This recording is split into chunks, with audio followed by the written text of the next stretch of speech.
Hello everyone, welcome back to the Shine Guide. Next up in the series, we'll be taking a look at scrubbing Sirena Beach on Sirena Beach. The shine right here is a pretty straightforward one, but I think it might be one that people have a lot of trouble with. Basically, all we gotta do is there's just gonna be a bunch of paint on the level, and we gotta wash it, as much of it off as we can in 3 minutes. And I think there are probably 2 big points to this one that you should keep in mind. One is that you don't have to get every single little tiny pixel of paint. I've heard numbers like you need to get like 95% or 99% or something like that, but the point is you can leave little specks of paint here and there, and it's not going to cause you to not get the shine. So in other words, don't spend too much time going for every single little tiny speck, and instead spend your time getting, the bigger chunks of paint, and it'll get you much closer to getting this one done than you would otherwise.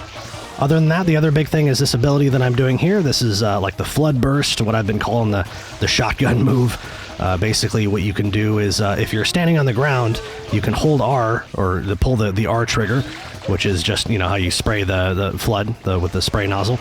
And then if you jump, you'll do a backflip. That was one right there, actually. And when you do a backflip, you'll do that shot.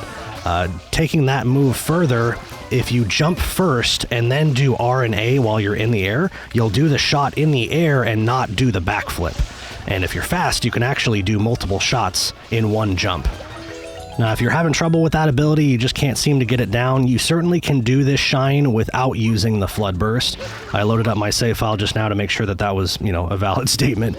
And yeah, I ran around just kind of tapping the R trigger, sort of pulsing flood off and on while still running around. And it took me probably a minute and a half longer to do this shine. I only had about 30 seconds left.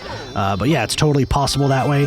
Having said that, I do really think you should practice the flood burst. It's a really effective tool in a lot of different shines.